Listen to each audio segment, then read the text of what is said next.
નમસ્કાર, હું છું જાવેદ સૈયદ. આપ જોઈ રહ્યા છો ન્યૂઝ ફોર ઇન્ડિયા. વાત શિક્ષણની અને શિક્ષકોની. સરકારની સાથે સાથે શિક્ષકોની સહભાગિતા અને વાલીઓની જાગૃતતા થકી ગુજરાત શિક્ષણ ક્ષેત્રે અગ્રેસર રહ્યું છે. વિકસિત ભારતના સંકલ્પને સાકાર કરવા સૌનો સાથ, સૌનો વિકાસ, સૌનો વિશ્વાસ અને સૌના પ્રયાસથી વિકસિત ગુજરાતનું નિર્માણ કરીએ. શાળા પ્રવેશોત્સવના બીજા દિવસે મુખ્યમંત્રી ભૂપેન્દ્ર પટેલ છોટાઉદેપુરનું પીએમ તાલુકા શાળા નંબર 1ની મુલાકાત લીધી હતી. મુખ્યમંત્રીએ બાળકોનો શૈક્ષણિક વિકાસ કિટ્સ આપી શાળા પ્રવેશ કરાવતા શાળા પ્રબંધક સમિતિના સદસ્યો સાથે શાળા શિક્ષણની ગુણવત્તાની ચર્ચા કરી હતી. મુખ્યમંત્રીએ જણાવ્યું હતું કે સમાજના તમામ વર્ગોના સંતાનો માટે શિક્ષણ સરળ અને સુલભ બને.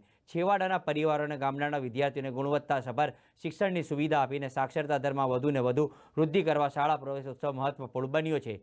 વડાપ્રધાન નરેન્દ્રભાઈ મોદીએ ગુજરાતના શિક્ષણનું સ્તર સુધારવા માટે દીકરાઓના અભ્યાસને વેગ આપવા શરૂ કરાયેલા શાળા પ્રવેશોત્સવની 21મી કડીના બીજા દિવસે છોટાઉદેપુરના મુખ્યમંત્રી શાળાઓમાં બાળકોનું નામાંકન કરાવ્યું હતું. મુખ્યમંત્રીએ છોટાઉદેપુરની પીએમ તાલુકા શાળાના નંબર 1ની મુલાકાત લઈ આંગણવાડી, બાલવાટિકા અને ધોરણ 1માં પ્રવેશપાત્ર ભૂલકાઓ બાળકો તેમજ ધોરણ 9 તથા ધોરણ 11ના વિદ્યાર્થીઓને શૈક્ષણિક કીટ આપીને ઉમંગ ઉલ્લાસ સાથે તેમજ શાળા પ્રવેશ કરાવ્યો હતો.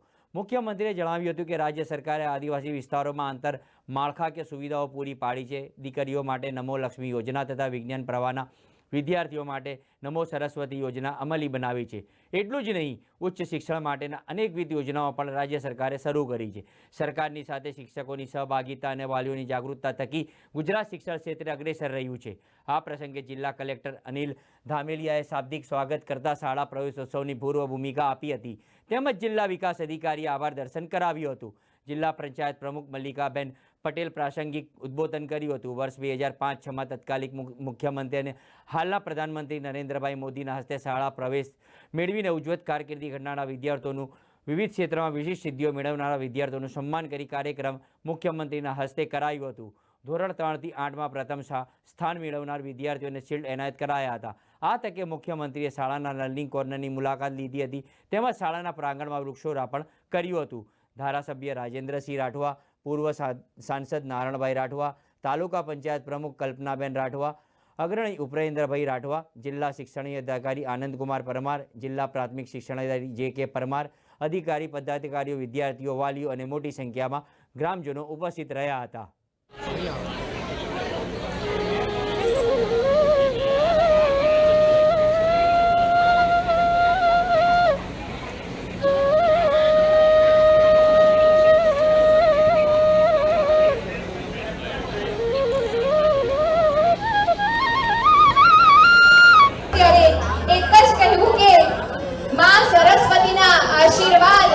મુખ્યમંત્રી સાહેબશ્રીના હસ્તે તેઓએ પ્રવેશ મેળવે છે. આ સાથે અને પટેલ પ્રજ્ઞા નિપુણ ભારત નિપુણ ગુજરાત કન્યા કેળવણી મહોત્સવ અને શાળા પ્રવેશોત્સવ 2024-25 અંતર્ગત અને બાળકો ઉપર આપણે આશીર્વાદ વર્ષાવીએ મેળવી રહ્યા છે. માનનીય મુખ્યમંત્રી સાહેબશ્રીના હસ્તે મંચસ્થ મહાનુભાવોના હસ્તે તેઓએ તાળીઓનો સરસ્વતીબેન રાઠવા સુનીના હસ્તે તેઓ પ્રમાણપત્ર તેમજ માનનીય ઉત્તરોત્તર ખૂબ સેવા કરો જનતાની તેવા જ અને નેશનલ સ્કૂલ ગેમમાં વિજેતા ત્રણ ગોલની આ ક્રિએટિવિટીને સલામ છે. વિકાસ સૌનો વિશ્વાસ અને સૌનો પ્રયાસથી આપણે કામ કરવું છે અને એ સાથે મળે છે તો એનું રિઝલ્ટ પણ કંઈક ઓર હોય છે.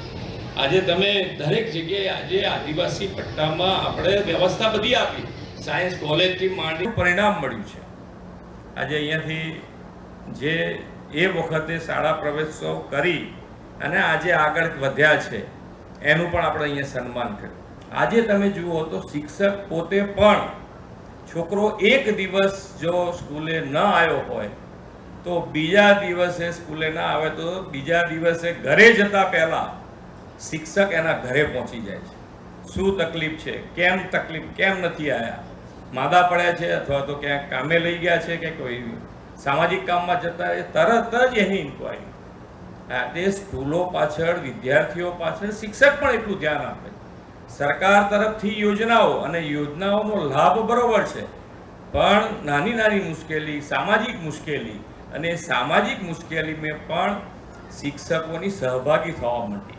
વાલીઓ પણ અત્યારે એટલું ધ્યાન આપતા થયા છે, વાલીઓ પણ સ્કૂલે આવતા થયા છે. એસએમસીની જે મિટિંગ હોય, વાલીઓની જે મિટિંગ હોય છે શાળામાં, એમાં પણ વાલીઓ આવતા થયા છે. તો આજે બધાના સહભાગથી માનનીય નરેન્દ્રભાઈ હર હંમેશ કહે છે, સૌનો સાથ, સૌનો વિકાસ, સૌનો વિશ્વાસ અને સૌનો પ્રયાસથી આપણે કામ કરવું છે.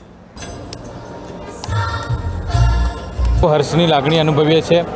સાહેબે બધા નાના જે બાળ ભૂલકાઓ છે તેમને પ્રવેશ પોતાના હાથે કરાવ્યો. આશા રાખીએ છીએ કે આ બાળકો સાહેબના હાથે જે પણ પ્રવેશ મેળવ્યો છે તે જીવનમાં આગળ વધે અને આ તબક્કે વહીવટીતંત્ર અને જિલ્લા પ્રાથમિક શિક્ષક સંઘ તમામ વતી સાહેબશ્રીનો ખૂબ ખૂબ આભાર વ્યક્ત કરીએ છીએ. માધુભાઈ રાઠવા, પ્રમુખ જિલ્લા પ્રાથમિક શિક્ષક સંઘ, છોટાઉદેપુર. મારું નામ કોલચા આઝાદ છે. હું ધોરણ 9માં અભ્યાસ કરું છું. મારા જન્મદિવસ નિમિત્તે મારા પપ્પાએ જ્યારે મને વાંસળી ગિફ્ટમાં આપી હતી ત્યારથી હું વાંસળી શીખતો હતો. મને પહેલાં તો વાંસળી વગાડતા ન આવડતું, પરંતુ હું યુટ્યુબની મદદ લીધી અને વાંસળી શીખ્યો. પછી સ્કૂલમાં જે કલા ઉત્સવ હતો, સંગીત વાદન સ્પર્ધામાં હું ભાગ લીધો. પહેલાં તો CRC લેવલે પ્રથમ નંબર મેળવ્યો, પછી તાલુકા લેવલે પ્રથમ નંબર મેળવ્યો અને પછી જિલ્લા લેવલે પ્રથમ નંબર મેળવ્યો. મારો વિડીયો સોશિયલ મીડિયા દ્વારા ગુજરાતના શિક્ષણ મંત્રી શ્રી કુબેરભાઈ સાહેબે જોયો હશે. તેઓએ મને ગાંધીનગર ખાતે બોલાવી અને મારું સન્માન કર્યું હતું, જે બદલ હું એમનો ખૂબ ખૂબ આભાર માનું છું. અને આજે જ્યારે છોટાઉદેપુર ખાતે બોલાવી ગુજરાતના મુખ્યમંત્રી શ્રી ભૂપેન્દ્રભાઈ પટેલે મારું સન્માન કર્યું, તે બદલ હું પણ એમનો ખૂબ ખૂબ આભાર વ્યક્ત કરું છું. કોલચા આઝાદ શિવકુમાર.